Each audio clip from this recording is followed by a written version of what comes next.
नमस्कार, मी Rajratna Jondhale. Top news मराठीच्या 9च्या बातम्यांमध्ये आपलं स्वागत. 24 तास नाही तर फक्त एका तासात आपण देशभरातील दिवसभराच्या महत्त्वाच्या राजकीय, सामाजिक, क्राईम आणि मनोरंजनासह इतर घडामोडींचा वेगवान आढावा घेणार आहोत. पाहूयात आज दिवसभरातील महत्त्वाच्या घडामोडी पुढील 1 तासात. आपल्यासोबत पुण्याचे खासदार आणि केंद्रीय सहकार तथा नागरी उड्डाण राज्यमंत्री मुरलीधर अण्णा मोहोळ आहेत. आज जागतिक योग दिनाच्या निमित्तानं कोथरूडमध्ये जे आयोजन करण्यात आलेलं आहे त्या कार्यक्रमाच्या ठिकाणी स्वतः अण्णा या ठिकाणी आल्याचं आपल्याला पाहायला मिळतं आहे. आज मंत्री म्हणून खरं तर पहिल्यांदाच अण्णा या ठिकाणी आल्याचं आपल्याला पाहायला मिळतं आहे आणि एकंदरीतच कार्यकर्त्यांचाही मोठा ओघ जो आहे तो आपल्याला या योग दिनाच्या निमित्तानं पाहायला मिळतो. अण्णा, आज जागतिक योग दिन साजरा केला जातोय. तुम्ही मागच्या 10 वर्षापासून या ठिकाणी या उपक्रमाचं आयोजन करता. गेले 10 वर्ष मी हा उपक्रम माझ्या संस्कृती प्रतिष्ठान आणि पतंजली योग समिती आणि भारतीय जनता पार्टीच्या माध्यमातून साजरा करतो. आपण पाहत असं मोठ्या संख्येने नागरिक दरवर्षी ह्या कार्यक्रमात सहभागी होतात. आजही तोच दिसतोय आपल्याला, सगळा इथला परिसर आणि नागरिकांचा सहभाग. का 10 वर्ष सवय झाली. जरी आज मी मंत्री म्हणून मला कामाला सुरुवात केली असली तरी सुद्धा सगळ्यात महत्त्वाचं असं आहे की मी कार्यकर्ता माझ्यातला नाही बाजूला झाला. मी कार्यकर्ता म्हणून आजही याच्या तयारीला आलो, तयारी केली आणि आता कार्यक्रमाला प्रत्यक्षात सुरुवात होते. कार्यक्रमाचं कसं स्वरूप असणार आहे? योग दिनाच्या कार्यक्रमाचं याच्यानंतर कसं स्वरूप असणार आहे? नाही, आता इथला कार्यक्रम इथून झाला. पुणे आंतरराष्ट्रीय विमानतळावर सुद्धा आमच्या खात्याच्या जी काही आमची ह्या आहेत मंडळी आहेत तिथल्या सगळ्यांना सुद्धा कार्यक्रम आहे. मी तिथेही आता जाणार आहे लगेच. धावपट्टी वाढवण्यासाठी तुम्ही संरक्षण मंत्र्यांना पत्र देखील दिलेलं आहे. त्या अनुषंगाने काही दिलं आहे. माझी भेटही होणार आहे. सोमवारी किंवा मंगळवारी मी प्रत्यक्ष त्यांना भेटणार आहे. पुण्याच्या धावपट्टीचं विस्तारीकरण असेल, पुण्याचं नवीन टर्मिनल बांधून झाले ते सुरू करणं असेल, सगळ्या विषयावरती मी काम नक्की करतो. हे होते पुण्याचे खासदार आणि केंद्रीय नागरी तथा सहकार राज्यमंत्री मुरलीधर अण्णा मोहोळ, ज्यांनी सांगितलेलं आहे की मंत्री जरी झालो असलो तरी माझ्यातला कार्यकर्ता अजून जागृत आहे. त्याचबरोबर पुण्याच्या धावपट्टीचा प्रश्न जो आहे तो सोडवण्यासाठी देखील आपण प्रयत्न करणार असल्याचं देखील त्यांनी सांगितल्याचं पाहायला मिळत आहे. कॅमेरा पर्सन निखिलसह संकेत देशपांडे, टॉप न्यूज मराठी, पुणे.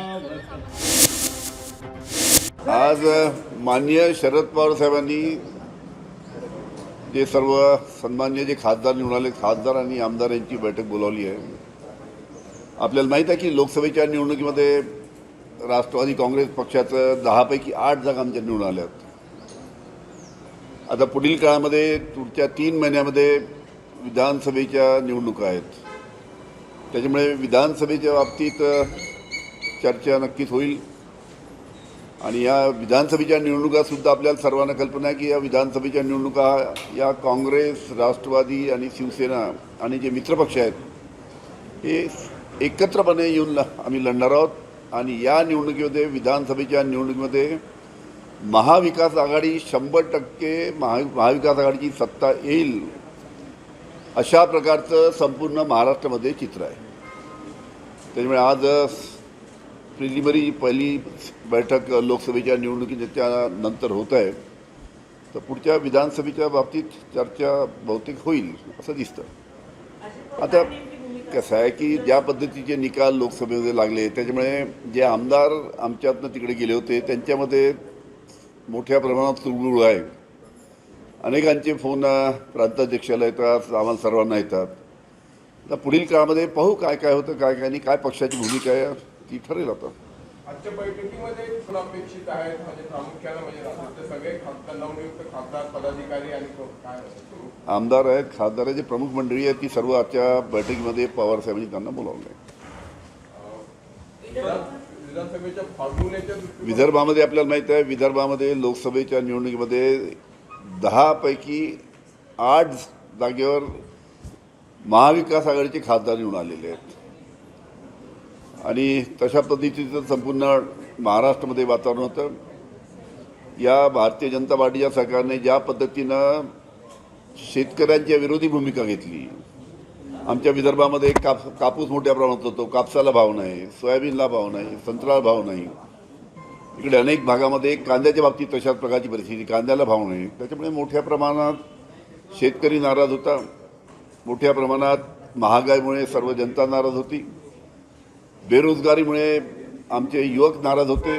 मोठ्या प्रमाणात उद्योग महाराष्ट्रातले बाहेर गेले.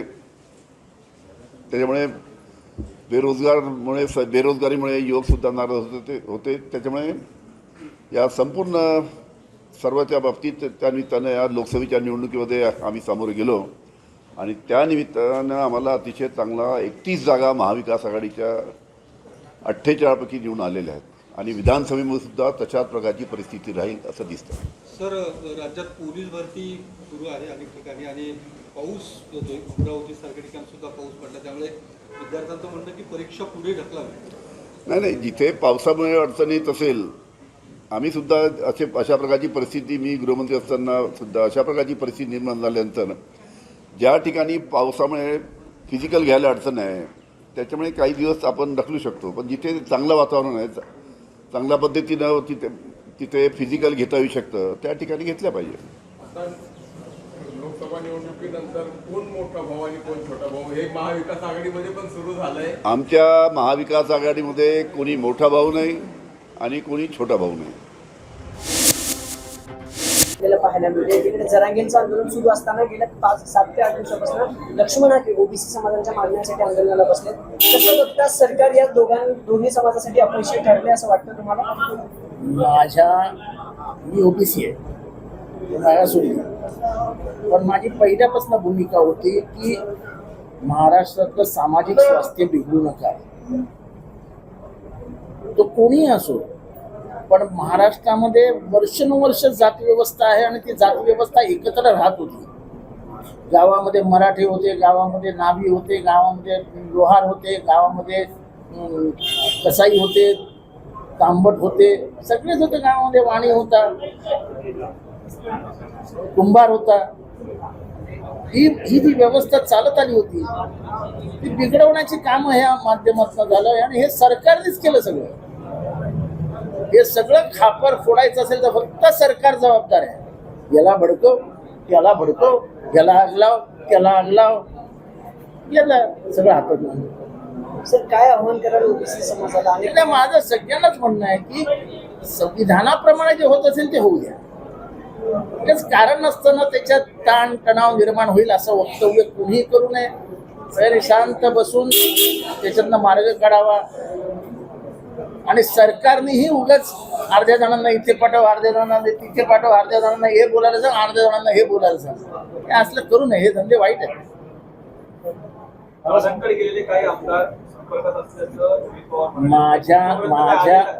माझ्या संपर्कात एकही माणूस नाही. ज्यांच्या संपर्कात असतायत ते बोलतायत. मी कुणाशी बोलतही नाही आणि माझ्या संपर्कात कोणी येतही नाही. तुम्हाला वाटते का गेलेल्या आमदारांना परत घ्यावं आले तर घेणार का? ही श्रींची इच्छा. राष्ट्रवादीला नेहमी आरोप होता या पक्षावर की मराठ्यांचा पक्ष होते, पण तुमच्यासारखे ओबीसी नेते ज्यात आहेत यापूर्वी होते, पण आता जे राज्यात विशेष करून मराठवाड्याची स्प्लिट झाला, क्लिअर मराठा वर्सेस ओबीसी, सगळ्यांना अपेक्षा होती की आपण तिकडे जाल. मी स्वतः सुप्रियातांनी सांगितलं होतं आम्हाला, आम्ही विचारलं की तुमचं कोणी जाणार का? तेव्हा जितेंद्र आव्हाड जातात. आताच आपण गेला जाणार काय? जाणार ना, मी का नाही जाणार? विधानसभेसाठी आम्ही सगळे दौरे करणार. राष्ट्रवादीच्या आजच्या बैठकीत प्रदेशाध्यक्ष पदाबाबत काही चर्चा काही नाही. प्रदेशाध्यक्षाबाबत कुठलीही चर्चा होणार नाही. त्याच्यासाठी ही बैठक नाही. ओबीसी समाजाचा विषय काढला. भाजप पुन्हा ओबीसी कार्ड खेळण्याच्या तयारीत आहे, कारण पंकजा मुंडेंना संधी द्या असं. भाजप कुठलं कार्ड कधी खेळेल, पण प्रत्येक वेळा 3 पत्त्याच्या डावामध्ये आपलेच एक्के निघतील असं काय समजू नका. जुगार खेळण्याची जी सवय लागली आहे ना, ती भारतीय लोकशाहीला शोभणारी नाही. बारामतीचा दादा बदलावून सगळे कळत तुम्हाला पण असं बदला वाटते का दादा? अजून निवडणुकीला 3 महिने आहेत, वेळ आहे. वाट बघूया, थोडं शांतपणाने त्याचा विचार मंथन करूया, मग बोलूया. जरांगे सारखे व्यक्तिमत्व म्हणते की माझं आंदोलन संपवण्यासाठी ओबीसीचं आंदोलन मोठं केलं जातं वगैरे आणि भुजबळांना शिवाय देणं वगैरे, ते त्यांचं नेहमीची स्टाईल ओबीसी नेत्यांना. मी या विषयात सुरुवातीपासून एकच म्हणणं मांडत चालू आहे की संविधानाप्रमाणे जे करता येईल ते करावं. संविधानाच्या बाहेर तुम्हाला जाता येणार नाही. आणि कृपा करून कोणीही, मी भुजबळांवर पण टीका केलेली त्यावेळेस जेव्हा ते बोलले की नाव्याने आता केस काढू नये, असा तुझा भाव द्वेष शेवटी आर्थिक नाडी बाडाबलुतेदारांची जोडलेली आहे आणि ती समाजाच्या प्रत्येक टप्प्यावर आहे. आपण ह्या देश म्हणजे गावातली अर्थव्यवस्था मोडतोय का? हे सगळं मान्य आहे, पण आज ते सगळं विस्कटलंय तिकडे मराठवाड्यात हे दिसतंय. थोडे दिवस दिसेल विस्कटल्यासारखं. तो जोरात पाऊस आल्यावर आपल्याला कसं वाटतं आता पूरच येणार आहे, पाहून जातं, परत जमीन थंड शांत असते. कसं आहे, तोपर्यंत लोक आपापले राजकीय कोळे बांधून गेले, लोकसभेत बांधून घेतले गेले, तरुण ओबीसी उमेदवार पाडले गेले. मग आता ओबीसी जनता विचारते ओबीसी नेते कुठे जातात? ओबीसी नेते आहेत ना, कुठे जाणार आहेत ओबीसी? जातीला सोडून जाऊच करू शकतात. पण ज्याची भूमिका असते, माझी भूमिका आहे, मी भूमिका आज घेत नाही आहे. ज्या दिवशी हे सगळं सुरू झालं तेव्हा मी बोललो होतो की भुजबळ जे बोलतात ते चुकीचं बोलतायत. असं आहे की ओबीसीचं आरक्षण हे कोणीच काढू शकत नाही. आणि दुसरी गोष्ट, जे काही कॅबिनेटमध्ये निर्णय होतात त्याला खुलेआम विरोध करून कॅबिनेटमधनं बाहेर पडायला पाहिजे. ते करायचं नाही आणि उगाच बाहेर येऊन भाषणं करायची, बरोबर नाही. ते जाऊ द्या आता, हे आहे काय, माझा समर्थन मी आता जाहीर करतोय. पार्टी सारथी महाज्योती PhD विद्यार्थी यांना गेले अनेक वर्ष स्कॉलरशिप मिळालेली नाही. भिडेवाड्यापासून ते मुंबईपर्यंत चालत जाणार आहे. माझ्या या लोकांना पूर्ण समर्थन आहे.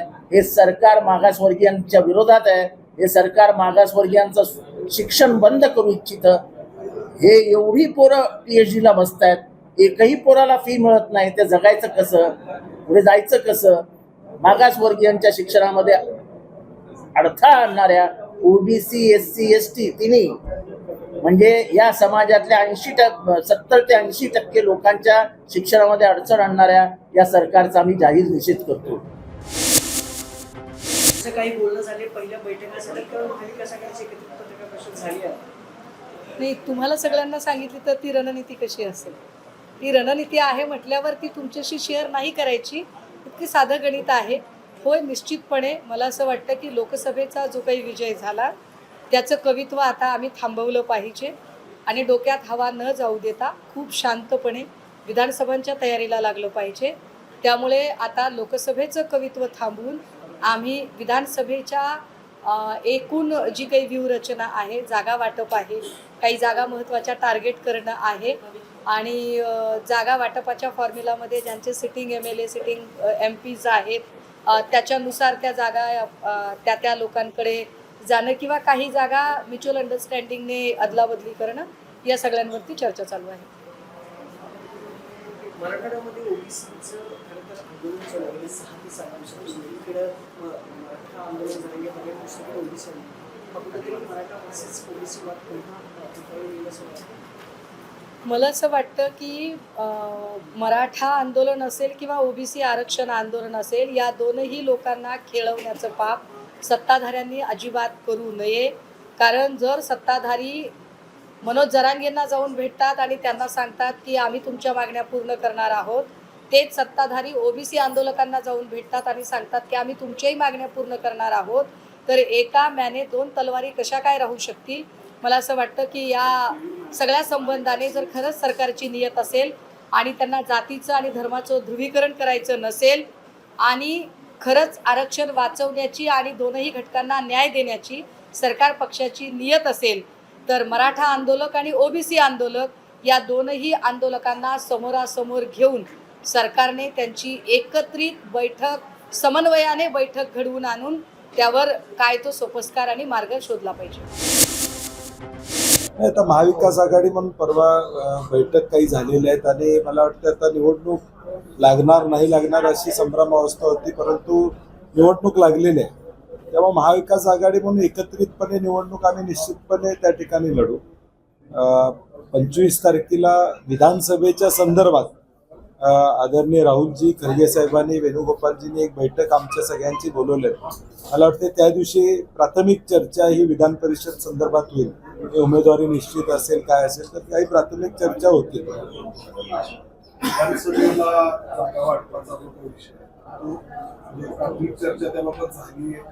मला वाटतं स्पेक्युलेशन्स जास्त व्हायला लागलेत प्रसार माध्यमामध्ये या पक्षाला एवढ्या जागा, त्या पक्षाला तेवढ्या जागा, तशी काही चर्चा प्राथमिक सुरुवात झालेली नाही. प्रत्येकानं आपापल्या पक्षाचं अनालिसिस करायचं, प्रत्येकानं वेगवेगळे सर्वे करावेत आणि साधारणपणे जिथं उमेदवार सक्षम आहे तिथं त्या पक्षाबरोबर पक्षाला ते जागा मिळावे अशा पद्धतीची धारणा आहे. आणि म्हणून मला वाटते आत्ता स्पेक्युलेशन राष्ट्रवादी एवढ्या लढणार आहे, शिवसेना एवढ्या लढणार आहे, काँग्रेस एवढ्या लढणार आहे असं प्रसार माध्यमातून येते. मला वाटतं त्याच्याऐवजी आता एक शाश्वत जे काही चर्चा आहे आता या अधिवेशन काळात होईल आणि महिना अखेर ती चर्चा पब्लिक डोमेनमध्ये निश्चितपणे येईल. सगळ्यात मोठा पक्ष ठरलेला आहे. आणि मला वाटतं आज तो विषय नाही आहे. मला वाटतं त्याच्यात रमेश चेन्नीतलाने साहेबांनी देखील खुलासा केलेला आहे. आमचा मूळ उद्देश महाविकास आघाडी म्हणून आहे की एकत्रित येणं. जो मॅन्डेट आज 30-31 लोकसभा मतदारसंघामध्ये महाराष्ट्रातल्या जनतेनं दिलेला आहे तो महाविकास आघाडीच्या बाजूने दिलेला आहे. लोकांची प्रामाणिक इच्छा आहे की महाविकास आघाडीची सत्ता राज्यामध्ये देखील येणं. नॅशनल इलेक्शन असताना देखील हा मॅन्डेट आम्हाला मिळालेला आहे. ठीक आहे, मताच्या टक्केवारीत भाजप काय म्हणते, महायुती काय म्हणते हा भाग त्यांचा आहे, परंतु विधानसभेला मात्र याच्यापेक्षाही जास्त स्पष्ट लोक महाविकास आघाडीच्या बाजून राहतील आणि ती महाविकास आघाडी टिकवणं आम्हा तिन्ही पक्षांचं कर्तव्य असतं. महायुतीमध्ये अजूनही काही अलबेल नाहीये. काय झालं, शिंदेच्या मुंबईच्या विजयावर स्वतः हसन मुश्रीफांनी प्रश्न उपस्थित केलाय की तुमचा मुंबईचा विजय लोकांना शंका यायला लागली आणि कोल्हापूर, हातकणंगले आणि हे जे 3 मतदारसंघ आहेत तिथं तुम्ही तिहेरी लढत होती म्हणून जिंकलात. मुश्रीफांच्या वक्तव्यानंतर बंटी पाटलांना असं वाटतं की महायुतीत अलबेल नाहीये. नाही, महायुतीत सीट वाटपापासून अलबेल आहे काय परिस्थिती आपण बघतो. अनेक जागा त्यांच्या निश्चित व्हायला वेळ लागला हे आपण सगळ्या महाराष्ट्रानं बघितलेलं आहे. रस्सीखेच किती होती, मुळात शिंदे गटाला 7 जागा 8 जागा मिळणार अशी चर्चा होती, त्या पुढे घेत गेल्या. त्याची कारणं वेगवेगळी असतील परंतु त्यामध्ये कुठेही ताळमेळ नाही हे स्पष्टपणे दिसतंय. पण महाविकास आघाडीमध्ये पण जागा वाटपाबाबत ताळमेळ नाही असं कुठेही 8 जागा असताना पण 6 जागांवरती शिवसेना आणि राष्ट्रवादी दावा करत आहे. आमच्यात एक जागा तुमची असून पण तुम्हाला ती सोडली जात नाही. आमच्यात किती कुणी भांडणं लावायचा प्रयत्न केला तर लागणार नाही, कारण की महाराष्ट्रातल्या जनतेची इच्छा आहे की महाविकास आघाडी संघटित राहिली पाहिजे, एकत्रित राहिली पाहिजे. आणि आमची भूमिका परवा आदरणीय पवार साहेब, उद्धवजी आणि पृथ्वीराज चव्हाण साहेब, थोरात साहेबांनी PC घेऊन सांगितलेलं आहे की महाविकास आघाडी म्हणून आम्ही लढणार आहोत. त्यामुळे आमच्यामध्ये कुठलाही मतभेद असणार नाही. आपण 48 जागांचं वाटपामध्ये देखील बघितलं की 1-2 जागा सोडल्या तर बाकी सगळीकडे आमचं मिटलं, व्यवस्थित झालं, उमेदवारी निश्चित झाल्या. किंबहुना ताकदीनं आम्ही एकत्रितपणे लढलो. आदरणीय पवार साहेब फिरले, उद्धव साहेब फिरले, थोरात साहेब फिरले, नाना पटोले फिरले, सगळेच जण फिरले एकमेकासाठी. त्यामुळे आमच्यात कुठेही अडचण नाही. मी मगाशी त्याचं स्पष्टीकरण केलेलं आहे. सर, आता ही जी बैठक आहे या बैठकीमध्ये आता VSIच्या अनुषंगाने काय निर्णय झाले, काय मागण्या आहेत राज्यातल्या साखर कारखान्यांच्या? नाही, VSIची गव्हर्निंग काउन्सिलची बैठक ही होत असते आणि आज नेहमीप्रमाणे ती बैठक होते. एकूण राज्यातल्या VSIच्या गव्हर्निंग बॉडीमध्ये अनेक विषय चर्चेला येत असतात VSIच्या संदर्भात, परंतु त्याचबरोबर साखरेच्या दरासंदर्भात ही चर्चा झाली. केंद्र शासनानं त्यामध्ये भूमिका घ्यावी अशी साधारणपणे अपेक्षा आमची प्रामुख्याने या ठिकाणी आहेत. साखर कारखानदारी समोर असणाऱ्या अडचणी आहेत, शुगर डेव्हलपमेंट फंड असेल, NCDCच्या माध्यमातून काही विषय असतील, या सगळ्याची चर्चा आपण नेहमी या व्यासपीठावर करतो. कारण की शुगर इंडस्ट्रीचा चेहरा म्हणजे VSI या देशामध्ये आणि परदेशासाठी देखील आहे. आणि म्हणून ज्या शुगर इंडस्ट्रीच्या संदर्भातल्या त्या चर्चा इथं साधारणपणे होत असतात. विधान परिषदेत पावसाळ्याचं कारण देऊन पुढे ढकलले. मला वाटतं महानगरपालिकेत प्रशासकांचा त्रास नाही, स्टँडर्ड GR आपला पावसाळ्याचा पूर्वीपासून आहे या राज्यामध्ये की पावसाळा आला की साधारणपणे निवडणुका होऊ नये. कारण की कालच्या पोलीस भरती वेळी देखील आपण बघितलं राज्य शासनाला विनंती होती की थोडं पुढं ढकला, पाऊस आहे हाही विषय होता. आणि म्हणून मला वाटतं ह्या स्टँडर्ड SOP आहे की पावसाळा असला की आपण थोड्या निवडणुका पुढे ढकलू. विधानसभेची निवडणूक होतीये, त्याला उद्धव ठाकरे शिवसेनेने ऍक्शन घेतलंय की ती निवडणूक रद्द करावी, घेऊ नये त्यांचा. नाही, आमदारांच्या मूळ गटातल्या तांत्रिक मुद्दा त्यांनी त्या ठिकाणी मांडलेला आहे की पक्षाचा निर्णय आमदारांच्या बद्दल अपात्रतेची जी काय टांगती तलवार आहे त्याच्या संदर्भात विधानसभा अध्यक्षांनी घेतलेले निर्णय मान्य नाहीत आणि सुप्रीम कोर्टामध्ये ती केस पेंडिंग. अशा वेळी त्या नंबर्सवर किंवा त्या आकड्यावर विधान परिषदची निवडणूक होणार आहे, आमदारांच्यात ही निवडणूक होणार, आणि मग तो आकडा गृहीत धरला तर मग त्या पक्षाचं किंवा त्या गटाचं मान्यता होणार. आणि म्हणून शिवसेनेचा आक्षेप बरोबर आहे की पहिलं या अपात्रतेच्या संदर्भात निर्णय घ्या, यस ऑर नो काय असेल तो, म्हणजे किमान विधान परिषदचं जी काही निवडणूक आमदारांच्यात न आहे ती लिगल होईल उद्या, ती इलिगल होईल उद्याच्या भविष्य काळात. हे जर आमदार अपात्र झाले किंवा आमदारांच्या बाबतीत काही निर्णय झाला तर उद्याची विधान परिषद निवडणूक सुद्धा निकालावर त्याचे परिणाम होतील, हे बरोबर आहे. आता माहित नाही मला, कारण की त्यांना विचारावं लागेल. MSP 31 वरून वाढवा म्हणतात, त्याच्यावर काय नाही, अपेक्षा केंद्र शासनाकडून आहे की साखरेची MSP वाढवावी, कारण की इकडं आता FRP जवळजवळ 3000च्या पुढं साधारणपणे गेलेलं आहे. ऊस तोडणी वाहतुकांचा करार मागच्या वर्षी झालेला आहे, कर्मचाऱ्यांचा करार पुढच्या काळामध्ये येणार आहे, आणि सगळा विचार केला तर MSP वाढवावी अशी अपेक्षा असते.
माहिती मिळतात आणि मेन लाईन जी आहे ती बंद करण्यात आली आणि ते टाळण्याचं पाहिलं अग्निशमन दलाचे जवान जे आहे ते तात्काळ घटनास्थळी दाखल झाले. नेमकी गॅस गळती कशामुळे झाली, काय कारण सर? या ठिकाणावरती जमिनीचं काम चाललं होतं, पाईपलाईनचं जमिनीचं काम चालू असताना या ठिकाणावरती त्यांच्याकडून ते 2 व्यक्ती काम करत होते. इंजिन लाईनला लक्षात आलं नाही, इंजिन लाईन डॅमेज झाली. डॅमेज झाल्यामुळे त्याचं गॅस लिकेज व्हायला लागलं. हळूहळू तो वाढत गेला, प्रमाण जास्त होतं गॅस आलं त्यावेळेस गॅसचं. ते इंजिनच्या लोकांना फोन करून आपण बोलून घेतलं, तर मेन वॉल बंद केला. त्यानंतर हळूहळू जो थोडाफार गॅस राहिला तो गॅस हळूहळू रिलीज झालं. चालू काम जीवितहानी वगैरे काही असा प्रकार घडला? अग्निशमन दलाच्या जवानांना जे आहे ते योजना पाहण्यात आले. राजरत्न नोंदणीचा संकेत सरकारकडून कोणी गांभीर्यानं ओबीसीच्या आंदोलनाला घेतलेलं नाही.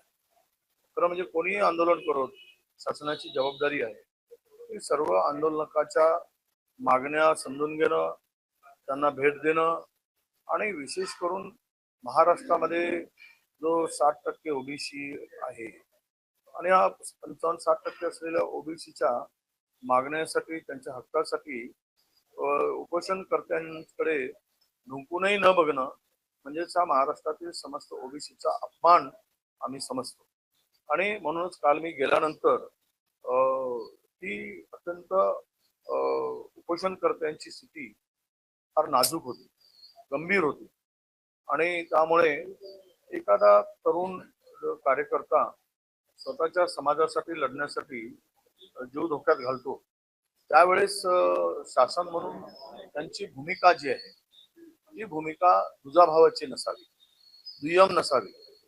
आज त्यासाठी काल मी लगेच मुख्यमंत्र्यांना फोन केला. आज माझ्या माहितीप्रमाणे काल मुख्यमंत्र्यांनी घोषणा पण केली की आज डेप्युटेशन त्यांचं ते एक शिष्टमंडळ मंत्र्यांचं लक्ष्मण हाकेंना भेटायला जात आहे आणि आज यावर काही तोडगा नक्की निघेल आणि उपोषण संपेल अशी मला अपेक्षा आहे.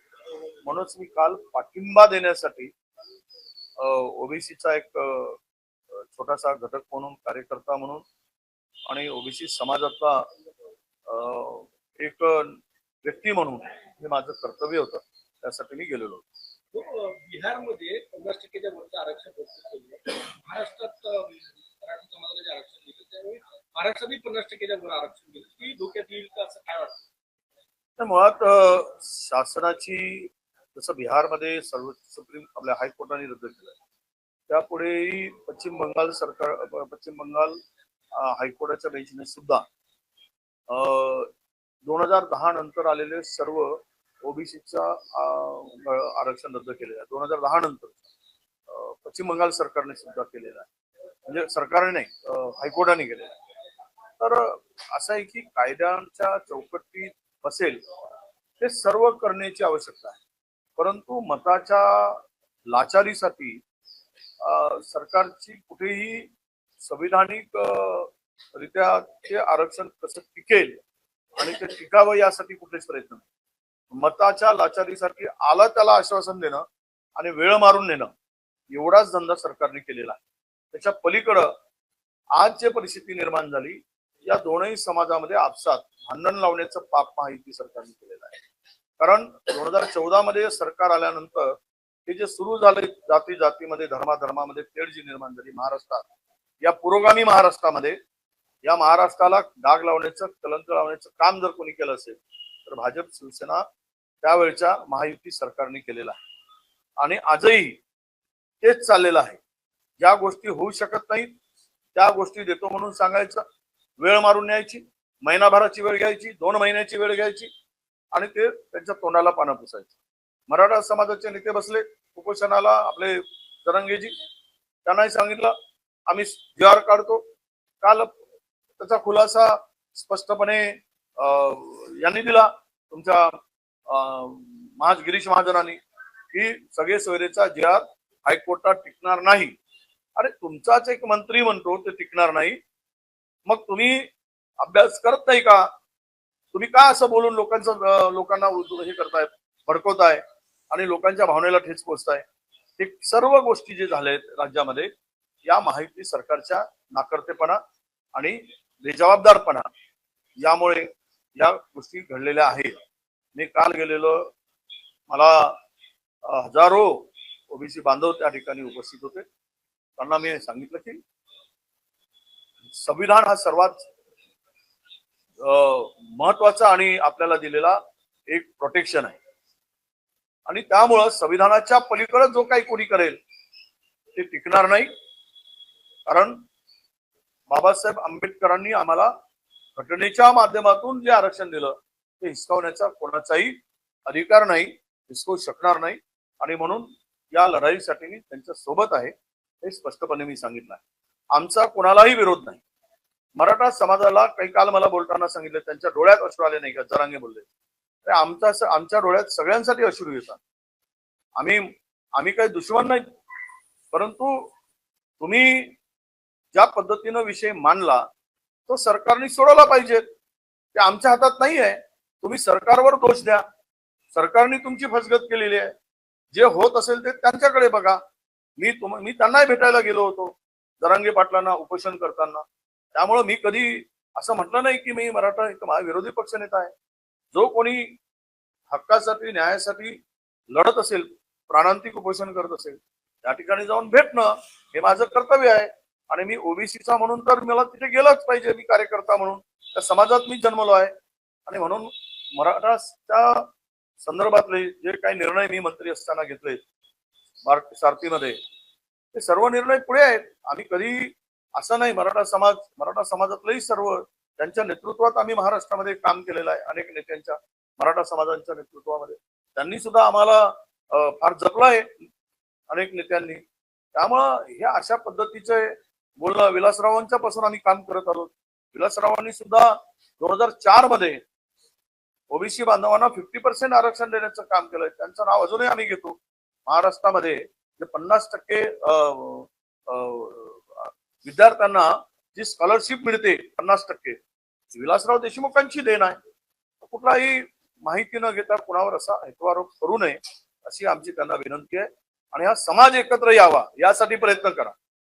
कोणी असू देत, लक्ष्मण हाके असू देत किंवा जरांगे पाटील असू देत, या सगळ्यांनी हा समाज एकत्र आणला पाहिजे. तुम्हाला कदाचित माहित नसेल मराठवाड्यामध्ये काही जिल्ह्यामध्ये ओबीसी आणि मराठा एकमेकाचे तोंड बघत नाही आहेत. वाद एवढा विकोपाला गेलाय. शेतीकडे जाणारा रस्ता अडवला जाता एकमेकाचा.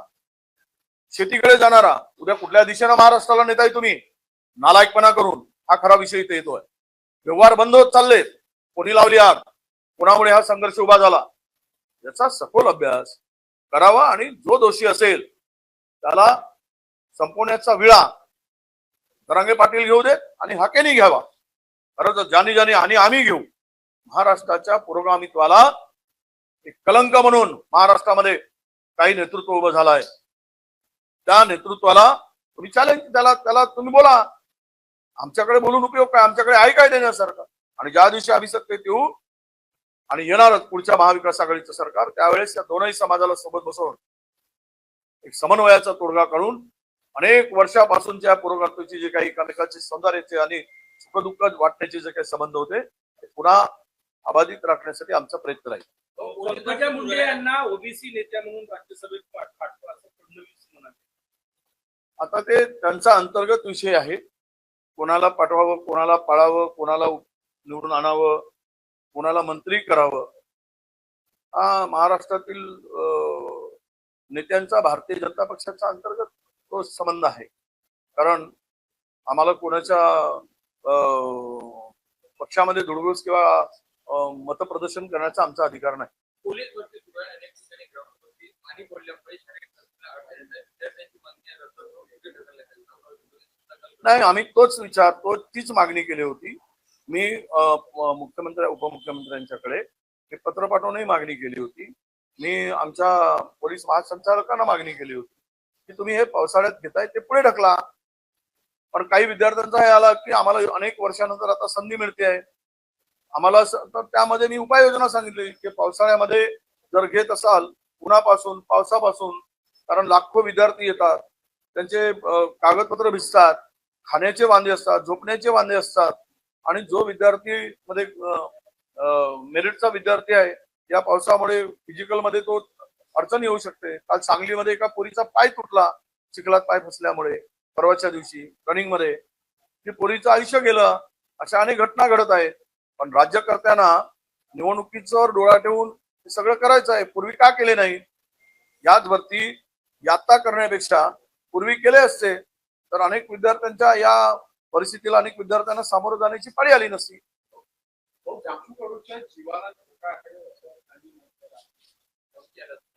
कुणाच्याही लोकप्रतिनिधी म्हणून सामाजिक क्षेत्रात, राजकीय क्षेत्रात, कुठल्याही क्षेत्रात काम करणारा जो काही नेता असतो त्याच्या संरक्षणाची हमी ही सरकारची आहे.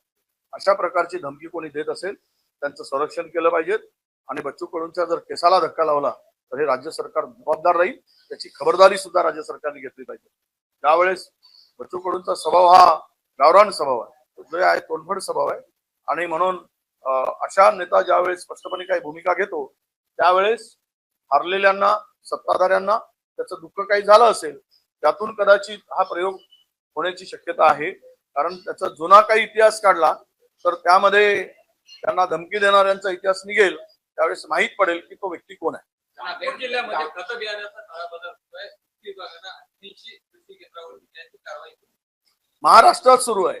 बोगस बियाणे, खतांचा काळाबाजार, आपल्या तुमच्या बियाणांचा काळाबाजार, बियाणांचे वाढते दर, मागणी पूर्ण होत नाही. काय करावं? कृषी मंत्री निवडणूक झाल्यानंतर आढावा बैठक घ्यायला पाहिजे होती, कुठे झाले नाही. विभागीय आढावा बैठका झाले नाहीत, लोकप्रतिनिधींना बोलवलं नाही. आणि आम्ही पत्र देऊनही पुरेशा मुबलक प्रमाणात खत उपलब्ध आहे की नाही तो साठा अद्याप नाही. म्हणून काळाबाजार सुरू झाला आहे. शॉर्टेज आहे, बियाणाचं शॉर्टेज आहे, खतांचं शॉर्टेज आहे. आणि अशा स्थितीमध्ये शेतकरी लाईन उभा आहे. हंगाम सुरू झालाय खरीपाचा आणि याला जबाबदार ही सर्व यंत्रणा आहे. खरं तर कृषी विभागामध्ये प्रचंड गोंधळ आणि बोगसपणा चाललेला आहे, भ्रष्टाचार चाललेला आहे, कुणाचंही नियंत्रण राहिलेलं नाही. आणि ते कॉटनच्या बॅग कापसाच्या ज्या कृषी विभागाने आता खरेदी केल्या आहेत, 450ची बॅग 1250 रुपयांनी खरेदी केले, 100 कोटीच्या. हे असा भ्रष्टाचाराला आता आम्ही मांडू ते विधानसभेमध्ये. पण इकडे शेतकऱ्यांना ज्यावेळेस आवश्यकता असते त्यावेळेस त्याचा आढावा घेऊन त्या व्यवस्था आहेत की नाही हे बघण्याचं काम सरकारचं असतं. त्यामुळेच हा काळाबाजार होतोय.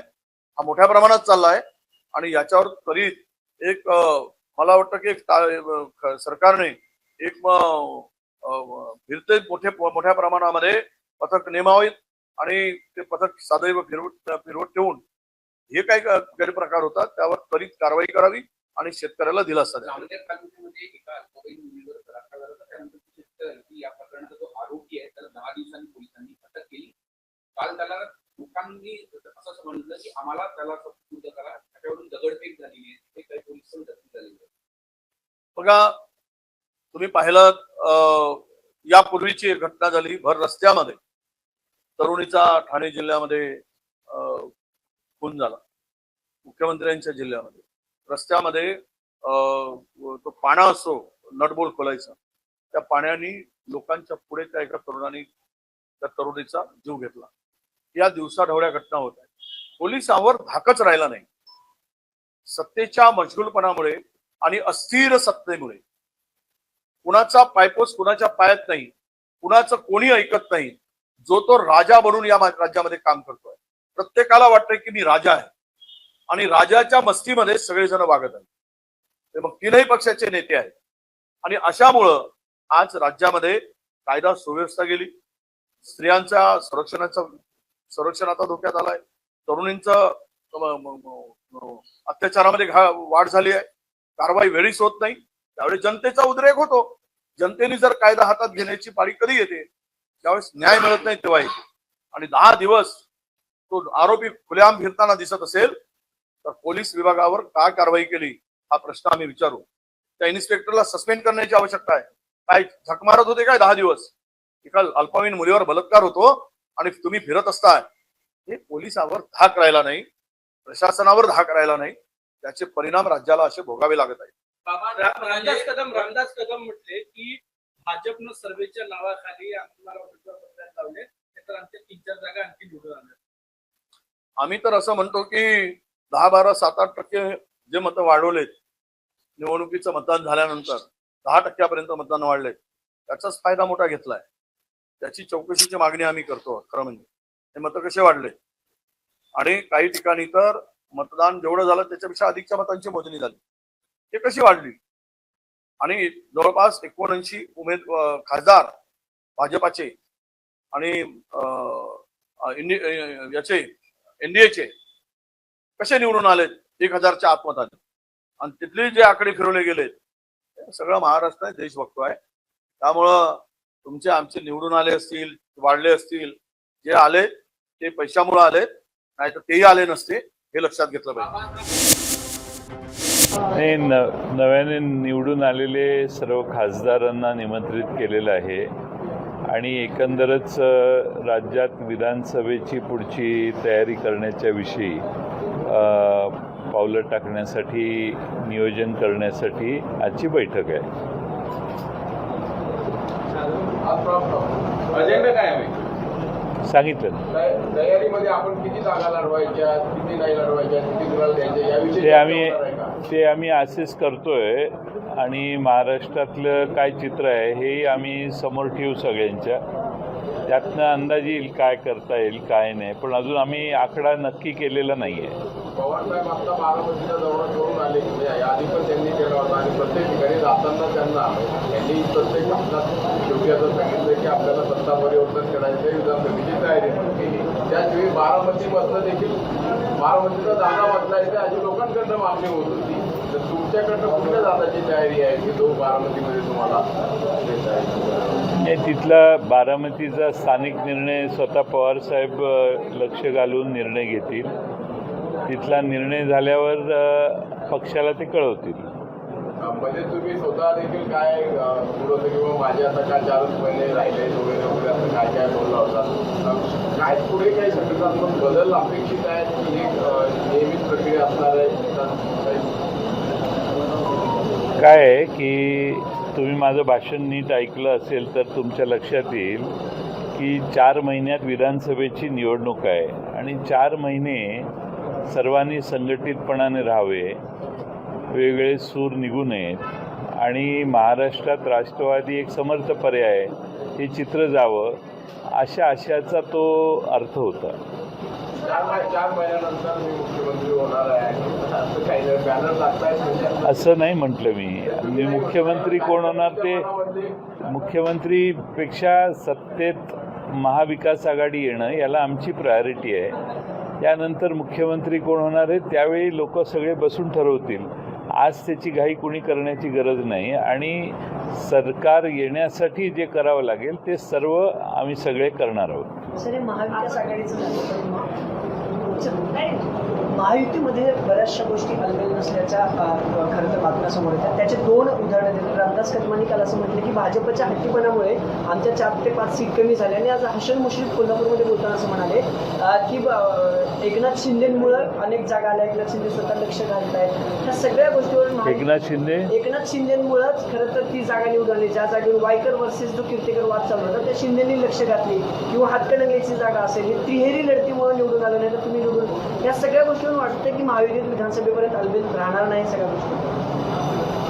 काय माहीत नाही आता काय ते शेवटी सत्ता संपत्ती सगळ्यांना एकत्रित ठेवते आणि वेगवेगळ्या मार्गाने कुणी किती पैसे गोळा केले हेही या लोकसभेत चित्र दिसलेलं आहे. लोकांच्या मतापेक्षा बाकीचेच प्रभाव वाढले आणि त्यामुळं लोकांच्याही लक्षात आलेलं आहे की महाराष्ट्रातले वेगवेगळे पक्ष कसे आहेत. त्यामुळे त्यांच्यात आता 3 पक्षात काय होणार आहे हे आम्हाला माहीत नाही, पण आमची महाविकास आघाडी एकसंघ राहील असा आम्हाला विश्वास आहे.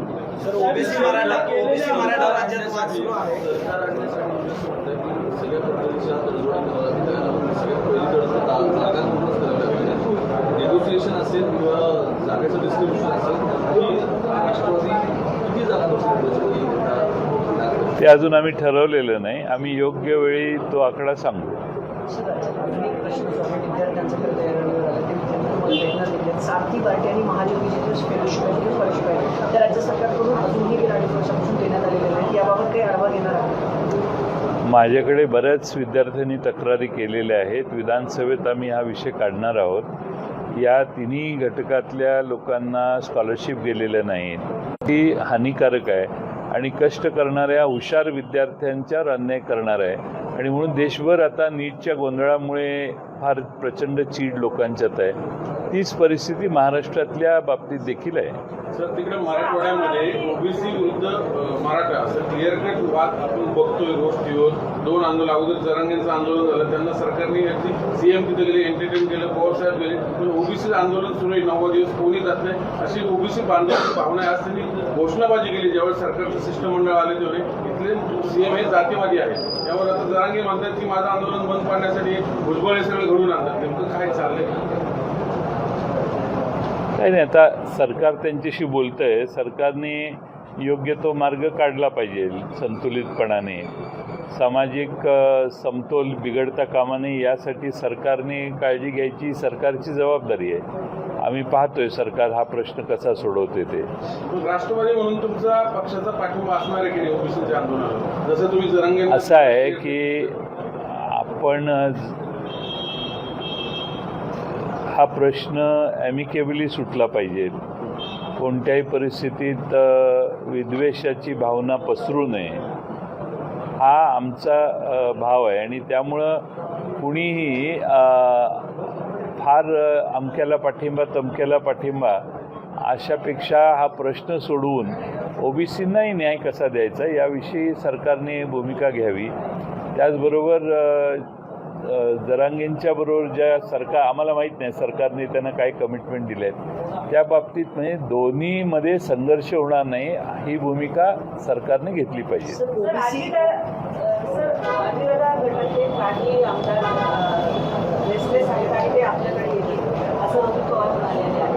याशिवाय दुसरं पण आहे की तुम्ही म्हणाला की जे काय बोलायचं असेल ते खाजगी बोला, आपल्यामध्ये बोला, पण सोशल मीडियावरती बोलू नका. दोन्ही गोष्टी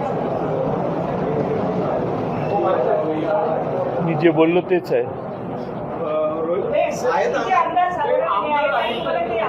मला माहीत नाही किती आमदार येणार आहेत किंवा काय याच्याविषयी मला कल्पना नाही आहे अजून. तर सांगलीमध्ये जोडगोळीनं मी तुम्हाला माहिती, मी नाव घ्यायची गरज नाही, तुमच्या मतदारसंघात येऊन मोठे घोषणा केल्या, काय प्रत्युत्तर असेल मी सांगत नाही. मी लहान माणूस आहे, माझं काही प्रत्युत्तर नाही. आणि किती झाले तर ते आमचे काँग्रेस हा मित्रपक्ष आहेत, त्यांच्यातल्या कुणी काही बोललं तर त्यावर मला उत्तर देणार नाही मी, आवश्यकताही नाही. सांगलीचे एकूण राजकारण सगळ्यांना माहिती आहे काय कशामुळं काय कुणाचं झालंय ते, त्यामुळं त्या बाबतीत मला स्पष्टीकरण देण्याची गरज नाही. याच्यावर आवश्यक ते सगळं मी बोलून झालेलं आहे. रोहित पवार म्हणले की अधिवेशनानंतर राज्यात महायुती अस्तित्वात राहणार नाही, तुम्हाला काय वाटते नेमकं की महायुती? मला माहीत नाही काही तपशिलात काय कशाबद्दल कोणती माहिती त्यांच्याकडे आहे ती मला माहीत नाही, त्यामुळे त्याच्यावर मी बोलणं योग्य नाही.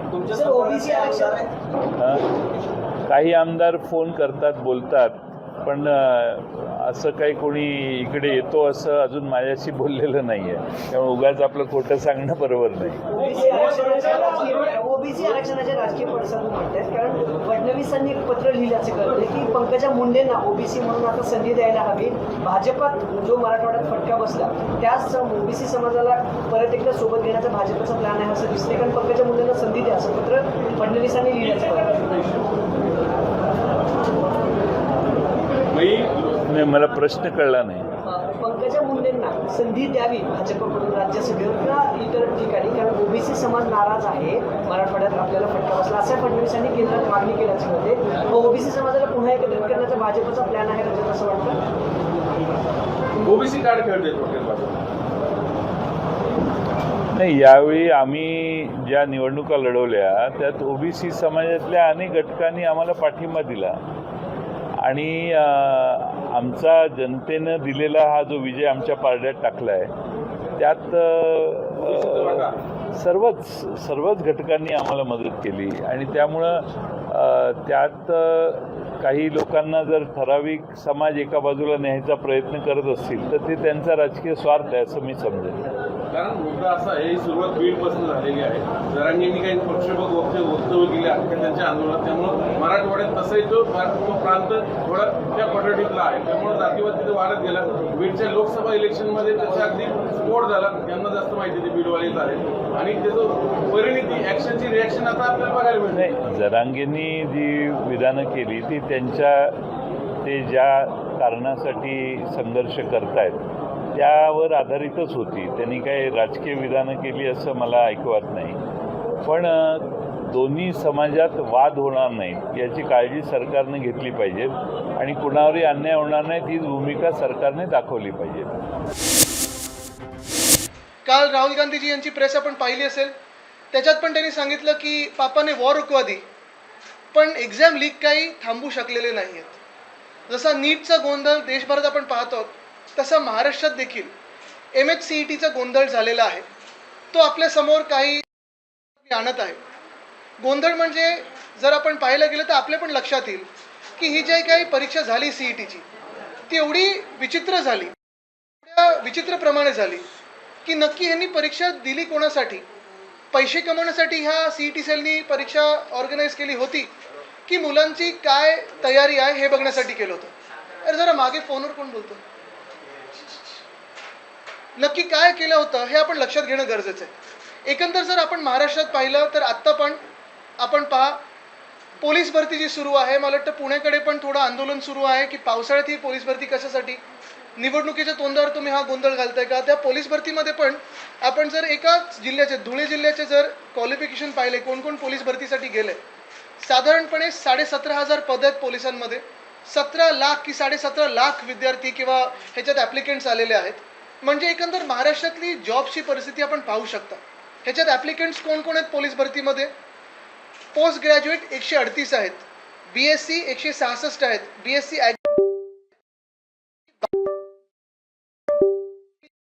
3 आहेत, BSW 8 आहेत, BA 526 आहेत, B फार्माचे साधारणपणे 10 आहेत, BCOMचे 80 आहेत. हे एका जिल्ह्यातले आणि एका पत्रकाराने ट्विट केलेलं आहे. म्हणजे एकंदर आपल्याला कळतं की महाराष्ट्रात शिक्षण आणि शिक्षणानंतर नोकरी किती खराब आता परिस्थिती झालेली आहे.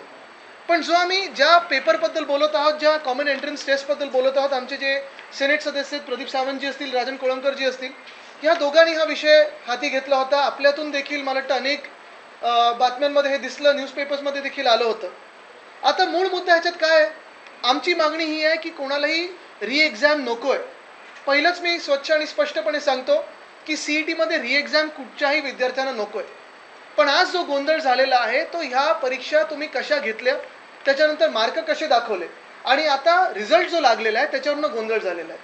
पहिला गोंधळ हा आहे की ह्या पेपरमध्ये CET-मध्ये CET सेलची स्वतःची एक नोटीस आलेली आहे, रिवाइज नोटीस आलेली आहे. त्याच्यात तुम्हाला सांगतो एकंदर 30 सेशनमध्ये 2 पेपर घेतले होते. CET जी इंजिनिअरिंगसाठी आहे त्याच्यात 24 बॅचेसमध्ये 1 पेपर दिला गेला. किती? 24.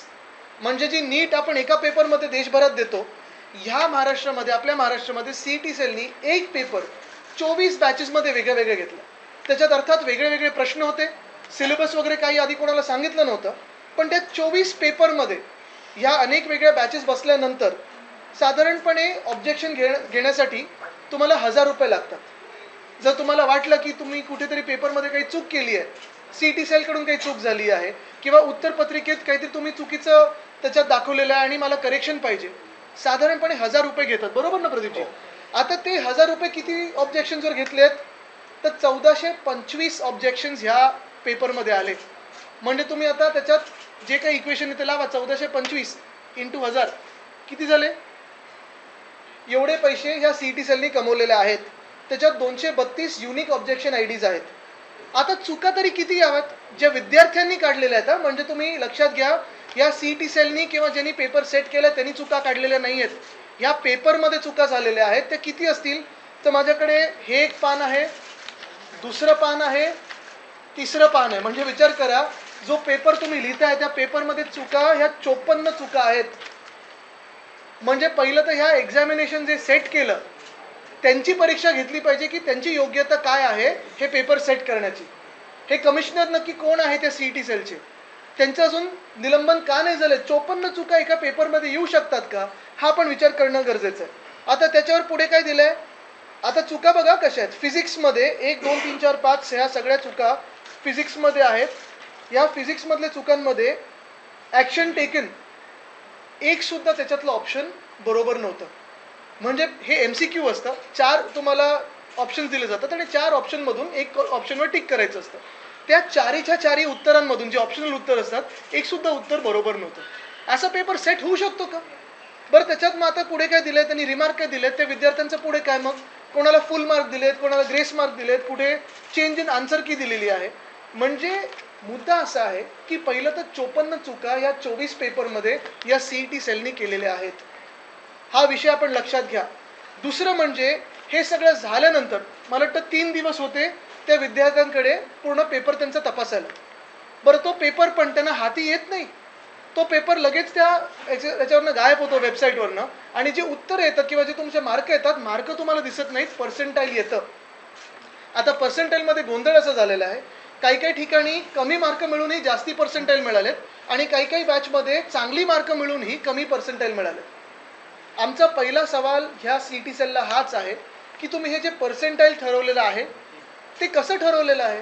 काय गणित बसवले तुम्ही हे पर्सेंटाईल ठरवण्यासाठी? कारण ह्या पर्सेंटाईलवरनं तुम्हाला ॲडमिशन पुढची मिळणार आहे. तर ते पर्सेंटाईल तुम्ही ठरवले काय इक्वेशन आहे हे तुम्ही सगळ्या विद्यार्थ्यांना बोलवा, आम्हाला पण बोलू नका. जनता दरबार घ्या, पाहिजे तर मंत्र्यांनी जनता दरबार घ्यावा, मंत्र्यांचा याच्यात इंटरेस्ट असला तर, आणि त्यांनी जनता दरबार घेऊन विद्यार्थ्यांना दाखवावं की हे पर्सेंटाईल कसं ठरवलेलं आहे. उत्तर एक जे प्रदीपजी आणि राजनजीनं आलं ते उत्तर असं होतं जे CET सेलकडून आलं, जेव्हा त्यांनी परवा तोंडी चर्चा केली, की काही पेपर कठीण होते आणि काही पेपर सोपे होते. म्हणजे तुम्ही विचार करा, एकच पेपरची एंट्रन्स टेस्ट 24 बॅचमध्ये वेगळी घेतली. आता हे कठीण पेपर होते की सोपे पेपर होते हे कोणी ठरवलं? म्हणजे काही एका बॅचमध्ये हुशार विद्यार्थी असतील आणि सगळ्यांनाच पेपरमध्ये चांगले मार्क मिळाले, तो सोपा पेपर झाला का? कठीण पेपर आणि सोपा पेपर सेट कोण करतं हा दुसरा विषय आहे. तिसरा विषय आहे की ह्या 24 बॅचमधून अजूनही टॉपर कोण हे कोणालाच माहिती नाही आहे. खरं तर पर्सेंटाईलची गरजच नाही आहे. मुळात जर तुम्ही आन्सर शीट जसं सगळ्या विद्यापीठांमध्ये मिळतं, काही ठराविक पैसे दिले की ते आन्सर शीट मिळतं, असं आन्सर शीट ह्या पेपरमध्ये का नाही मिळत आहे? ह्याच्यात काही नॅशनल सिक्युरिटी थ्रेट आहे का, न्यूक्लिअर बॉम्ब वगैरे रसायन आहे का याच्यात, की आम्ही आता आन्सर शीट देऊच नाही शकत? तुम्हीच दिलेलं उत्तर आहे नाही, मग तुम्ही आन्सर शीट का नाही देऊ शकत आहे? बरं, प्रत्येक बॅचमध्ये, या 24च्या बॅचमध्ये तुम्ही कोणाला किती मार्क मिळाले ते दाखवा. ते दाखवायला तयार नाही, आन्सर शीट दाखवायला तयार नाही, पर्सेंटाईल काढले कसे दाखवायला तयार नाही. पण तुम्ही सांगताय की काही काही पेपर कठीण होते, काही काही पेपर सोपे होते.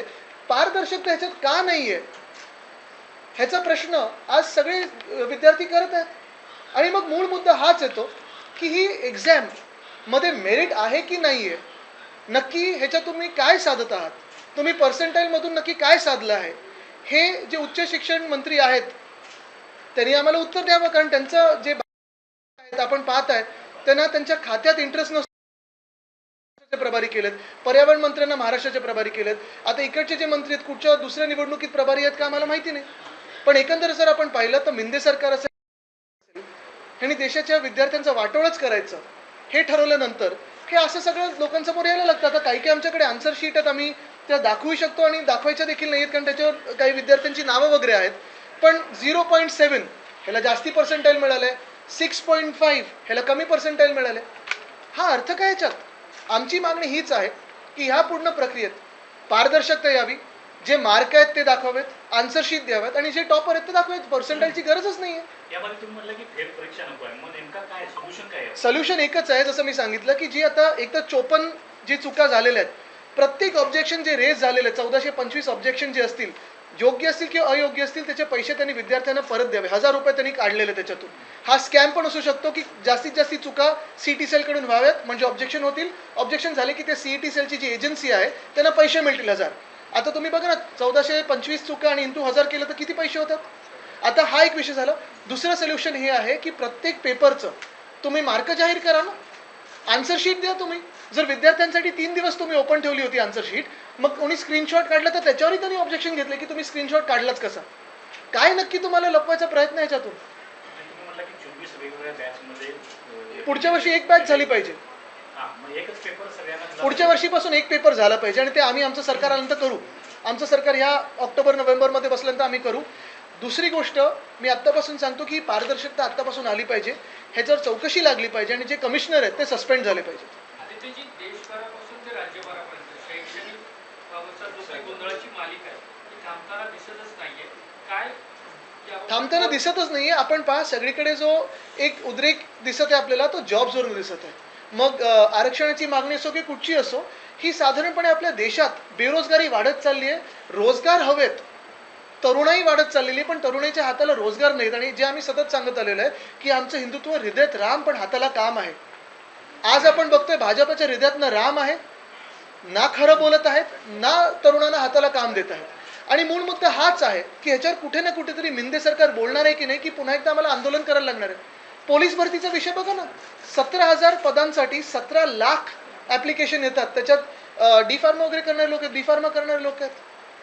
इंजीनियरिंग आपने जो बताया कि नीट के बारे में भी जो आपने बताया, तो नीट के बारे में क्या कहना है आपका? नीट के जो घोटाला हुआ उसके बारे में? नीट के बारे में तो मुझे लगता है सभी हम लोग कह रहे हैं, इसलिए तो अभी एग्जाम कैंसिल हुई है.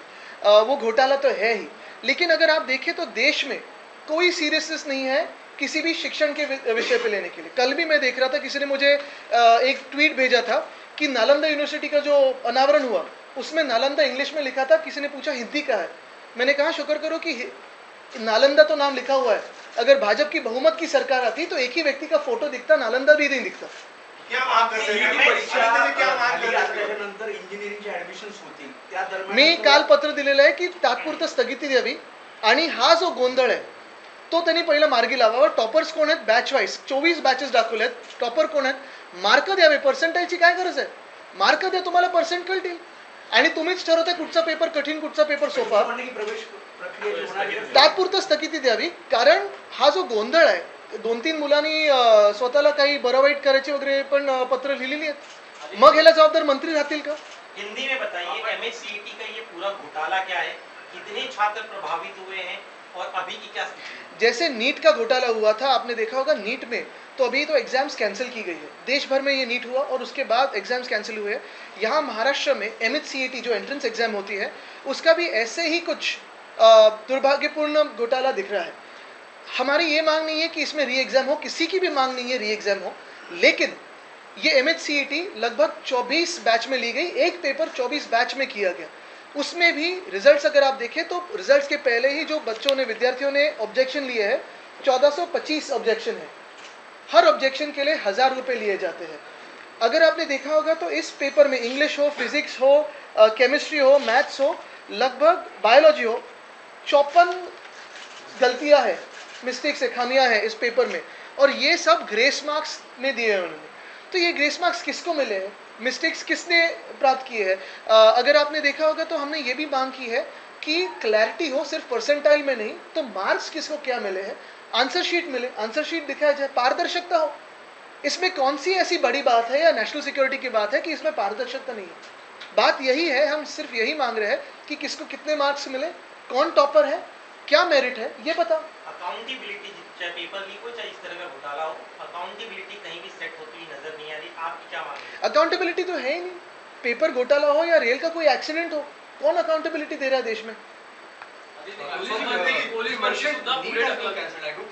नो नो, नेट नॉट नीट, या पोलीस भरती सुद्धा पुढे ढकलावी अशी उमेदवारांची मागणी UGC होती. काही राऊंड्समध्ये चिखल झालाय, अशा परिस्थितीमध्ये त्यांना मला वाटतं पुण्याकडे आंदोलन पण झालेलं आहे, आणि आपण पाहत असाल पोलीस भरती पण ज्या परिस्थितीत होते, मग ते ईस्टर्न एक्सप्रेस हायवेला होते वगैरे, ही सगळी परिस्थिती एकदमच वाईट असते. कमीत कमी सुविधा दिल्या जातात त्या सगळ्या विद्यार्थ्यांना किंवा तरुण मुला-मुलींना. मुद्दा हाच आहे की त्या लोकांचं पण ऐकून घ्यावं. आहे नक्की एक मागणी आहे की आत्ताच भरती व्हावी, दुसरी मागणी आहे की पावसानंतर व्हावी, त्याच्यात योग्य तो मार्ग काढावा.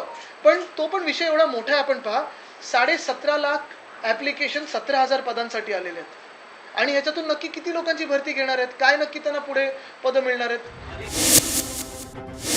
कुठलाही एखादा सामाजिक कार्यकर्ता समाजाच्या हितासाठी उपोषणाला बसतो. सरकारली जास्त वेळ न लावता काय कशा मागण्या आहेत या समजून घेतल्याच पाहिजे, आणि त्या मागण्या समजून घेतल्यानंतर सर्व नेते मंत्री विरोधी पक्षातल्या नेत्यांना घेऊन योग्य असं धोरण हे करण्याची जबाबदारी त्या सरकारची असते. हे सरकार त्या बाबतीत काय करतं हे येत्या काळामध्ये आपल्याला बघावं लागेल. ईव्हीएमच्या विरोधात सुजय विखेंनी देखील याचिका दाखल केलेली, आक्षेप घेतलेला आहे. रणजित राव असं वाटतं की भाजपचे पण लोक आता ईव्हीएमवर आक्षेप घेत आहेत. त्यांचा पराजय होईल असं त्यांना वाटलं नव्हतं, आणि कुठल्याही उमेदवाराला असं वाटत नाही. त्यांना कुठेतरी शंका वाटते. आता शंका जर त्यांना वाटत असेल तर त्यांचेच भाजपचे मोठे मोठे नेते हे सांगतात की ईव्हीएमवर शंका घेण्याचं कारण नाही. मग कुठेतरी सुजय विखे हे भाजपच्याच नेत्यांच्या विरोधात पराजयाच्या नंतर जातात का नाही, जातात का काय, अशी शंका नाही तर अशी चर्चा कुठे ना कुठेतरी आता सुरू झालेली आहे. दादा, खरं तर मुंबईतला जो वायकर आणि कीर्तीकरांचा मतदारसंघ होता त्यावरून अनेक वादंग झालेले पाहायला मिळाले. पण काल मुख्यमंत्र्यांनी एक विधान असं केलं होतं की जिंकणाऱ्या वायकरांना विरोधक हरवत होते म्हणून मला लक्ष घालावं लागले, मी डोळे मिटून शांत बसणार नाही. आता या सगळ्यावर ना मुख्यमंत्र्यांचा हस्तक्षेप होता का या मतदारसंघात, असं ह्या ईव्हीएम गोळावर पुन्हा एकदा प्रश्न विचारला. आता याच्यामध्ये आपण जर बघितलं, जे आरो असतात, जे त्या मतदारसंघाचे त्यावेळेस तिथं मतमोजणी जेव्हा चालू असते त्याचे ते प्रमुख असतात, त्याच्यामध्ये काही आकड्याचा खेळ हा नक्कीच होऊ शकतो. त्यामुळे सर्व जे उमेदवार असतील त्यांनी त्या बाबतीची दक्षता खऱ्या अर्थाने घेतली पाहिजे. आपण जर त्या मतदारसंघामध्ये बघितलं तर उद्धव ठाकरे साहेबांचे जे उमेदवार होते ते पुढे होते, ते निवडून आले असं सांगितलं, जाहीर सुद्धा झालं, आणि त्यानंतर परत एकदा फेरमोजणी झाली. मग ज्या व्यक्तीला आपण विजयी ठरवलं होतं 600-650 मतांनी, नंतर ते पराजय त्यांचा कसा झाला, आणि मग त्याच्यामध्ये कुठून तरी फोन आला का आणि आरोनी आकड्याचा खेळ खेळला का, अशी सुद्धा शंका त्या ठिकाणी दर्शवली जाते. असंही कळतंय की ज्या आरो होत्या त्या फोनवर जास्त काळ तिथं घालवत होत्या, आणि मग अशा ह्याच्यामध्ये काय घडलं, कसं घडलं हे आपल्याला कुठं ना कुठेतरी बघावं लागेल.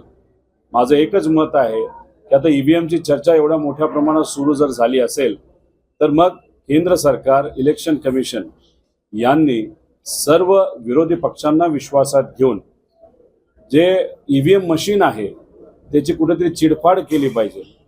आम्ही आमचे तज्ज्ञ घेऊन तिथे येतो, इलेक्शन कमिशननी त्यांचे तज्ज्ञ तिथं पाठवावे. जे एलॉन मस्क आहे, जगातले सगळ्यात श्रीमंत व्यक्ती, आणि या सेक्टरमध्ये आर्टिफिशियल इंटेलिजन्स आणि रोबोटिक्समध्ये खूप मोठं नाव आहे. त्यांच्याकडनं काही तज्ज्ञ आपण घेऊ आणि पोस्टमॉर्टम ईव्हीएमचं केल्यानंतर आपण आपल्या बाजूने करू, ते त्यांच्या बाजूने करू. मग त्याच्यावर जो काही निर्णय येतोय ते आपल्याला बघावं लागेल. आणि केस स्टडी म्हणून मुंबईची जी केस आहे वायकरांची, ती नक्कीच ती केस आपण घेऊ शकतो. मग दूध का दूध आणि पाणी का पाणी कुठंतरी आपल्याला करावं लागेल. पण एखाद्या नेत्याचा, एखाद्या अधिकाऱ्याला फोन जर आला तर आकड्याचा खेळ नक्कीच होऊ शकतो. त्यामुळे नक्कीच त्याच्यामध्ये शहानिशा करण्याची जरूरत आहे. जामनेरमध्ये हिंसा झालेली आहे, दगडफेक झालेली आहे, त्या अल्पवयीन मुलीवर बलात्कार झालेला आहे. शांतता नाही तिथं, काय आव्हान? नाही, शांतता नक्कीच सगळ्यांनी ठेवली पाहिजे. पण एखाद्या मुलीवर अन्याय झाला असेल तर ताबडतोब त्या मुलीला न्याय हा मिळाला पाहिजे. आणि ह्या राज्यामध्ये आपण जर बघितलं, आजच्या काळामध्ये महिलांवरचे अत्याचार मोठ्या प्रमाणात वाढलेले आहेत. त्याच्याचबरोबर गुंडागर्दी ही खूप मोठ्या प्रमाणात वाढत चालली आहे. फार रस्त्यावर मुलींना तिथं मारलं जातंय, गोळ्या घातल्या जातात. कोयता गँग हे प्रकरण सुद्धा मोठ्या प्रमाणात वाढलेलं आहे. मग इलेक्शनच्या काळामध्ये ज्या गुंडांचा वापर इलेक्शनसाठी महायुतीच्या नेत्यांनी केला, आता त्या गुंडांना असं वाटतंय का की हे जे राज्य आहे महायुतीचं म्हणजे ते गुंडांचं राज्य, म्हणून अशा पद्धतीने रोडवर दिवसा ढवळ्या जर असे प्रकरण घडत असतील तर मग कुठेतरी आपल्याला सगळ्यांना या प्रकरणाच्या आणि या वातावरणाच्या विरोधात आवाज उठवला पाहिजे. आणि आम्ही विधानसभेमध्ये हा आवाज नक्कीच लोकांच्या, सामान्य लोकांच्या बाजूने उठवू. पुण्यात काल कोयता गँगचे 40 लोकांनी सिंगल रोडला हैदोस माजवला, मारहाण केली. गृहमंत्र्यांचा अपयश आहे का पुण्यात सतत? गृहमंत्र्यांचा नक्कीच अपयश आहे.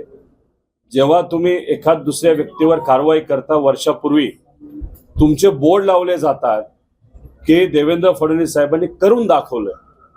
आता त्या दिवसापासून आत्तापर्यंत एवढे खून झाले, मर्डर झाले, तिथं कोयता गँगचा धुडगूस त्या ठिकाणी आहे, गुंडांचा वापर इलेक्शनसाठी केला गेला.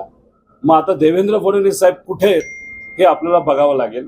त्यामुळे कुठलीही घटना जर वाढत असेल आणि त्याच्यावर पोलीस प्रशासन काहीच करत नसेल, पोलीस म्हणजे सीपी पुण्याकडे जेव्हा एखादा गुंड जातो तो रील करतो तरी सीपीला काय करता येत नाही, त्याच्यावरूनच कळून येतं की दुर्दैव असं की पोलीस प्रशासनावर सरकारचा कुठेही वचक राहिलेला नाही.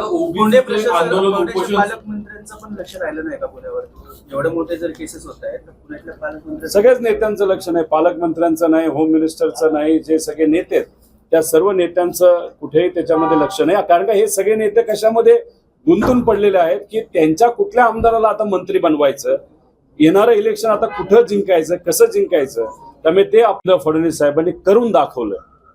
आता त्या दिवसापासून आत्तापर्यंत एवढे खून झाले, मर्डर झाले, तिथं कोयता गँगचा धुडगूस त्या ठिकाणी आहे, गुंडांचा वापर इलेक्शनसाठी केला गेला. मग आता देवेंद्र फडणवीस साहेब कुठे आहेत हे आपल्याला बघावं लागेल. त्यामुळे कुठलीही घटना जर वाढत असेल आणि त्याच्यावर पोलीस प्रशासन काहीच करत नसेल, पोलीस म्हणजे सीपी पुण्याकडे जेव्हा एखादा गुंड जातो तो रील करतो तरी सीपीला काय करता येत नाही, त्याच्यावरूनच कळून येतं की दुर्दैव असं की पोलीस प्रशासनावर सरकारचा कुठेही वचक राहिलेला नाही. पालकमंत्र्यांचं पण लक्ष राहिलं नाही का पुण्यावर? एवढे मोठे जर केसेस होत आहेत तर पुण्यातल्या पालकमंत्री, सगळ्याच नेत्यांचं लक्ष नाही, पालकमंत्र्यांचं नाही, होम मिनिस्टरचं नाही, जे सगळे नेते आहेत त्या सर्व नेत्यांचं कुठेही त्याच्यामध्ये लक्ष नाही. कारण का हे सगळे नेते कशामध्ये गुंतून पडलेले आहेत की त्यांच्या कुठल्या आमदाराला आता मंत्री बनवायचं, येणारं इलेक्शन आता कुठं जिंकायचं, कसं जिंकायचं. त्यामुळे ते आपली खुर्च्या जपण्यासाठी आणि मित्राला नाही तर आमदाराला पद देण्यासाठी हे सगळे गुंतून पडलेले. शेतकरी, त्याच्याच बरोबर आपण जो गुंडांचा विषय आपण इथं मांडला त्याच्याबद्दल, युवांचा बद्दल, पोलीस भरतीसाठी 17,000 जागेला 17 लाख तिथं अर्ज येतात, ते सुद्धा इंजिनियर पासून सगळे. पण त्याच्यावर कोणी चर्चा करायला तयार नाही. त्याच्यावरूनच कळतं सरकार हे सामान्य लोकांचं सरकार नाही, पण हे कुठंतरी पैशावाल्यांचं, गुंडांचं सरकार आपल्याला म्हणावं लागेल. आता ओबीसी समाजाचं जे उपोषण सुरू आहे त्याला हिंसक वळण देखील लागलं. ओबीसी आणि मराठा आमने सामने आलं, तुम्हाला असं वाटतं का? आणि त्याच पार्श्वभूमीवर भाजपकडनं अशी मागणी किंवा चर्चा आहे की पंकजा मुंडेंना राज्यसभेवर पाठवा. ते पंकजाताईंना राज्यसभेचं सीट जर बीजेपीकडनं दिलं जात असेल तर त्याचं स्वागत सगळ्यांनीच केलं पाहिजे. त्यांच्या वडिलांनी खूप मोठं कार्य राजकीय क्षेत्रामध्ये त्या ठिकाणी केलेलं आहे. पण द्यायचं का नाही द्यायचा हा विषय हा शेवटी बीजेपीचा विषय आहे. त्यामुळे बीजेपी त्या बाबतीत काय करतं हे आपल्याला बघावं लागेल. कारण त्यांना राज्यमंत्रीपद दिल्यानंतर लगेचच त्यांना मंत्रिपद सुद्धा द्यावं लागेल. त्यामुळे येत्या काळामध्ये त्या बाबतीत काय होते आपल्याला बघावं लागेल. फक्त माझं एकच मत आहे की शेतकरी, कष्टकरी, बेरोजगार युवा, विद्यार्थी, सगळ्या समाजाचे, सगळ्या जाती धर्माचे आज अडचणीत आहेत. पण त्यांच्या बाबतीतली चर्चा या राज्यामध्ये सरकारमध्ये असणाऱ्या लोक तिथं करत नाहीत. तर मग त्याच्यावर कुठेतरी चर्चा व्हायला पाहिजे. जाती जातीमध्ये तेढ निर्माण करून हाताला काम पोटाला अन्न कोणालाही मिळणार नाही. त्यामुळे हे जे विषय आहेत सर्व पक्ष एकत्रित येऊन सोडवले पाहिजे. पण मेन मुद्द्यावर सुद्धा कुठे ना कुठेतरी चर्चा झाली पाहिजे असं आमच्या सगळ्यांचं मत आहे. मराठा ओबीसी आमने सामने येत आहेत किंवा आणलं जाते असं माझं एकच मत आहे, राजकीय पोळी भाजण्यासाठी कुठला तरी एखादा राजकीय पक्ष अशा पद्धतीने जर वातावरण करत असेल आणि दोन समाजामध्ये वाद निर्माण करत असेल तर ते योग्य नाही. ते कुणीही करू नये. आणि लोकांना त्या बाबतीत कोण काय करतंय याचा अंदाज नक्कीच असतो आणि ते इलेक्शनच्या माध्यमातून लोकशाहीच्या मदतीने तो तिथे निकाल लोक देत असतात.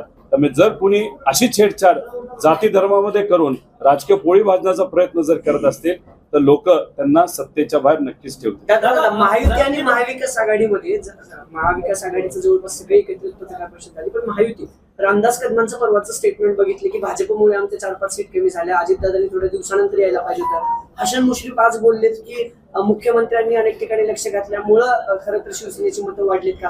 हे सगळे लक्षण कशाचे आहेत? महायुतीमध्ये अलबेल नाही, विधानसभेत हे सगळे एकत्र राहतील असं मी आधीच म्हणलोय की हे जे विधान आपलं सेशन आहे, जे आता आमचं सेशन सगळ्या आमदारांचं सुरू होईल महाराष्ट्राचं, ते जसं सेशन संपेल त्याच्यानंतर महायुती राहील असं मला वाटत नाही. निधी जो सरकारचा आहे, जो राज्याचा निधी आहे, आपापसात वाटून घेतला जाईल आणि जसं हे अधिवेशन संपेल महायुती टिकेल असं वाटत नाही. अजित पवार या बैठकीला उपस्थित राहिले नाही. शरद पवारांच्या समोर येण्यास काळ होती का? ते का येऊ शकले नाही हे मला तरी सांगता येणार नाही. ते कशामध्ये व्यस्त आहेत हे आपल्याला बघावं लागेल. पण आता सेशन येते, त्या सेशनमध्ये फायनान्स मिनिस्टर म्हणून बजेट जे प्रेझेंट करायचं त्या कामामध्ये कदाचित ते बिझी असतील. आज मला असं कळतं की डीपीसी पुण्याची सुद्धा आहे, ती डीपीसी ऑनलाईन घेतली जाणार आहे का ऑफलाईन हे सुद्धा त्या ठिकाणी बघावं लागेल. आणि मला त्याच्यामध्ये पवार साहेब सुद्धा जाणार होते असं तिथं मला कळत होतं. या खालच्या लेवलचं राजकारण हे VSI मध्ये असणारे जे प्रमुख आदरणीय पवार साहेब कालही केलं नाही, आजही करणार नाही, उद्याही करणार नाही. भाजपच्या प्रवृत्तीचे लोक नक्कीच या पद्धतीचं राजकारण करू शकतील. पण साहेब आणि साहेबांच्या मार्गदर्शनाखाली चालणारी ही VSI आणि कमिटी या पद्धतीचं राजकारण नक्कीच करणार नाही असा विश्वास आहे. दादा, अजितदादांच्या संदर्भात एक प्रश्न आहे. बारामतीमध्ये लोकसभा निवडणुकीदरम्यान त्यांनी असं भाषण केलं होतं की जर काही दगाफटका झाला, उमेदवार पडला तर मी विधानसभा निवडणूक लढवणार नाही किंवा त्याचा मी विचार करेल.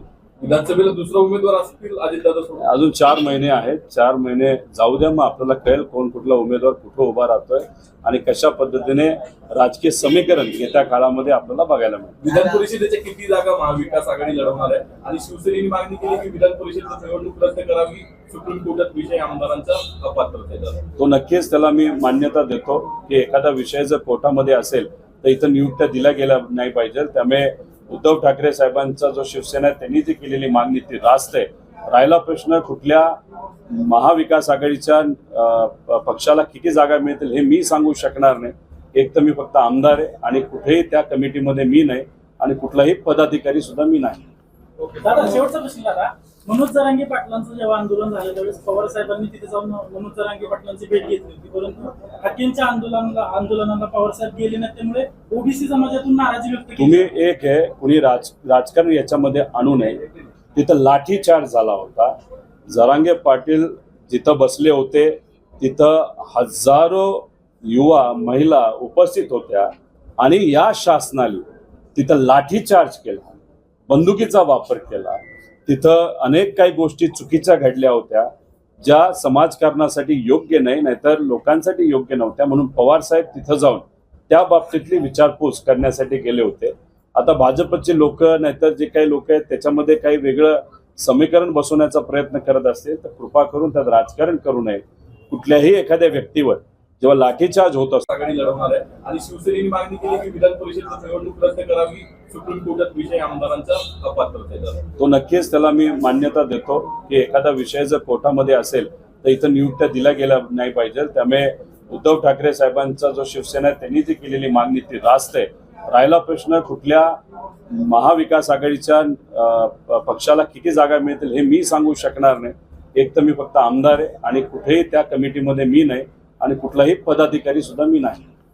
दादा शेवटचा प्रश्न दादा, मनोज जरांगे पाटलांचं जेव्हा आंदोलन झालं त्यावेळेस पवार साहेबांनी तिथे जाऊन मनोज जरांगे पाटलांची भेट घेतली होती, परंतु हाकेंच्या आंदोलनाला पवार साहेब गेले नाही, त्यामुळे ओबीसी समाजातून नाराजी व्यक्त केली. तुम्ही एक आहे, कुणी राजकारण याच्यामध्ये आणू नये. तिथं लाठीचार्ज झाला होता.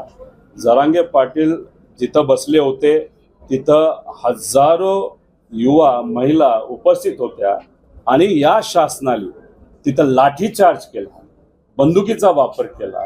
तिथं अनेक काही गोष्टी चुकीच्या घडल्या होत्या ज्या समाजकारणासाठी योग्य नाही, नाहीतर लोकांसाठी योग्य नव्हत्या. म्हणून पवार साहेब तिथं जाऊन त्या बाबतीतली विचारपूस करण्यासाठी गेले होते. आता भाजपचे लोक नाहीतर जे काही लोक आहेत त्याच्यामध्ये काही वेगळं समीकरण बसवण्याचा प्रयत्न करत असतील तर कृपा करून त्यात राजकारण करू नये. कुठल्याही एखाद्या व्यक्तीवर जेव्हा लाठीचार्ज होत असतो नाहीतर अन्याय होत असतो तिथं जाऊन त्याची भेट घेणं हे फार महत्त्वाचं असतं असं वाटतं. आजच्या 9च्या बातमीपत्रात इथे थांबण्याची वेळ झाली. पाहत राहा टॉप न्यूज मराठी. आपला महाराष्ट्र, आपली बातमी.